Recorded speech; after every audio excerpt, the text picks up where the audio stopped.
Hello everyone. Today I've had quite the itch. Seriously, it's really ridiculous. It looks like my skin is bubbling a little, and it's the doctors. He recommended this kind of weird gel thing. I mean, it kind of tingles when I put it on, but it feels really nice. No, why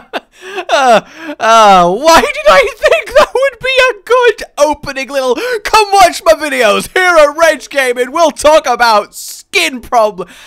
It was a joke. I do feel the need to throw out there, by the way. I realize not very funny, but I don't want a load of people on the internet thinking I have massive skin. I mean, I have enough problems that are publicly available. I don't need to add more hypotheticals on. But no, the itch I felt was to, firstly, actually get a good bit of Overwatch in. It kind of comes in waves, like a fever, but obviously a good fever. So like a pleasure fever, if they were a thing, and this means that I'm actually playing and talking simultaneously. So if I want to go left, I can go left. If I want to go right, I can go... Whoa, that was left again.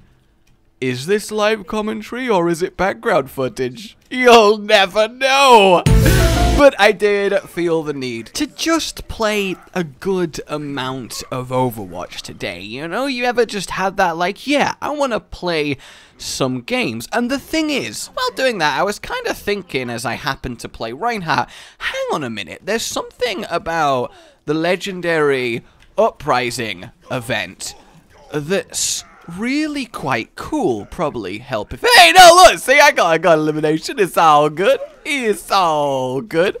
And, oh, is she going to go out through the back? Come on, I can take May from the rear. No, wait, no, all right, that's cancelling. Obviously not the best battle cry ever, you know, to run at someone going, rear! It doesn't really symbolize faith and courage, but it's better than, I don't know, naming your favorite fruit. So...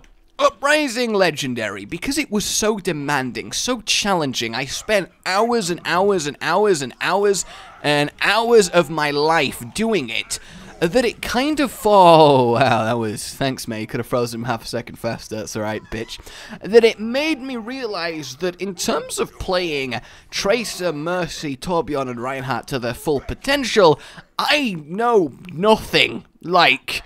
I was straight Jon Snowing it, and while I could play them all at a diamondish level, because that's where I am, it's obviously, that's not amazing. It's not bad, but it's not amazing. So having to play Reinhardt for the most part, which I played in 95% of my legendary Uprising attempts, I had this kind of, oh come on, what are the chances? But I had to play him in a way that was very weird to me. It didn't click, and by the way, I am deliberately not swinging my hammer here for a reason. You'll find out later. I'm not just bad. Sorry, I just really like squishing Zenyatta. But I had to play in a way that didn't really mesh with how I play Reinhardt, because I don't play Reinhardt seriously. He's not a character that I would play in ranked. So when I play him, it's just for the fun, for the just sheer thrill of pulping fools against a wall and turning them into delicious paste. So I play a reasonable aggression high, you know. I like to wield Reinhardt's giant balls with a fury that Blackbeard would be jealous of, like musket balls, cannonball. It was... Look, I had to think of a famous person that used ball-shaped weaponry quickly. That's not an easy task, okay? So I like being aggressive on Reinhardt, and in Uprising, well, that doesn't really fly. Don't mind me. I'll try. I actually nearly got her. I mean, I totally knew she was there. I am that good at reading my opponent's positioning. This is fine. This is totally fine, bitch! Oh, I love the sound of a cuddle piggy going pop. Yes, indeed. Because look, his belly's full of air. Probably makes a really pleasing sound, doesn't it? And because of how hard Legendary Uprising was, I had to play Reinhardt very defensively. You need to against the bots. You have to play the pure tank heart role. You can't just be swinging your hammer every time you feel like it. And that was alien to me, and I sucked at it to begin with, to the point I really angered the team that I was playing with, to put it mildly. So I really went hard for that, and I realized that something quite cool. The added benefit for an event like Uprising that's not just a fun thing, not just something for the purpose of entertainment or lore or just for skins, although everything for skins always, the added benefit is that it actually forced me to get good, to really understand and play a character on a level that I haven't before. And then I was like, that's really cool. And I tried to identify why that is, why it actually made me do that. And I think the answer is pretty simple.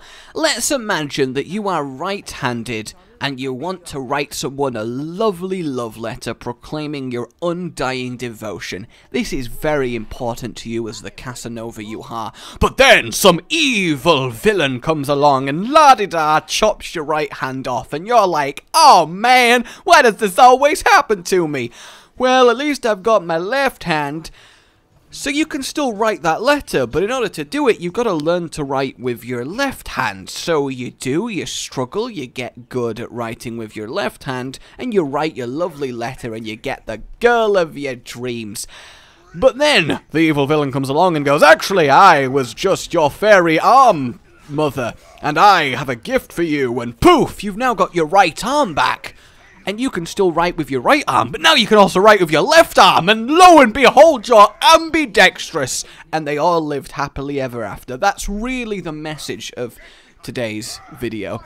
Look, I could have gone with a better example. Basically, if you don't have a part of a character's kit, by very definition, you have to be better with the rest of the kit to make up for that weakness. You see what I'm saying? Let's say you can never have shield up on Reinhardt.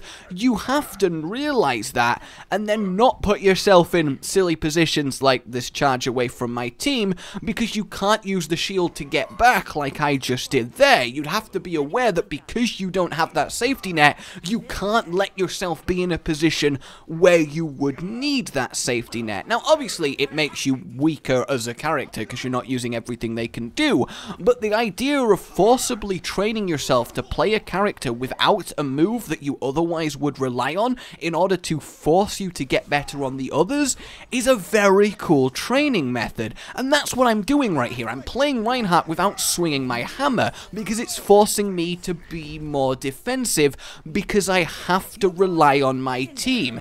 If I want someone to die, my team pretty much has to do it outside of my charges and my fire strikes. So what do I have to do for that? Well, I have to be the anchor tank. I have to shield them. I have to give them the freedom to shoot.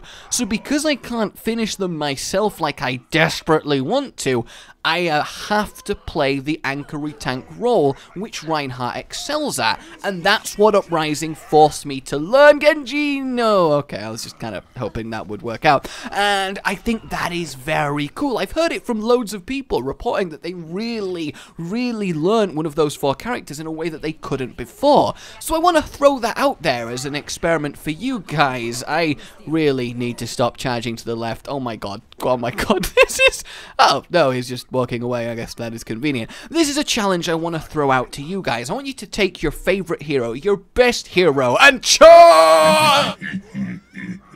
What? Okay. Take your favorite hero and...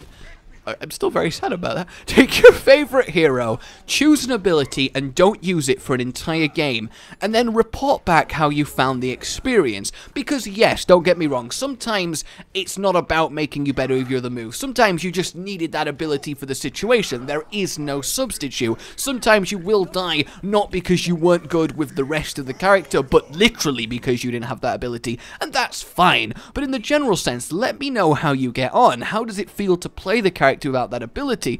Did it feel a lot harder? I mean, it should, but how did you adjust your play to compensate? I think that's a very cool little experiment to do. So yeah, basically the TLDR of this entire thing, I think it's very awesome that Uprising forced me to play a character and get better in a way that I never really thought I would or could before, and it's something I'm seeing a lot of people also feel. Oh, and of course I realized that the general play of this video was on the most, I mean, there was some some few cool things, but a lot of mischarges and a lot of me standing behind my allies instead in front of them. Don't worry, I know it was happening, but at least a little bit in my defense, when I'm actually doing, like, thoughtfully talking, I can really only focus on that, so I go into just very passive walk-around play in Overwatch. It's very difficult to play properly and commentate actual thoughtfulness and not just react to stuff at the same time, so that's the thing. I realize I'm still not a great Reinhardt. As I said, I don't really play him, but that said, I at least play him a lot better thanks to Uprising, which is the main thing here. So yeah, my name has been Rage. Like you enjoyed this, subscribe for more. Goodbye.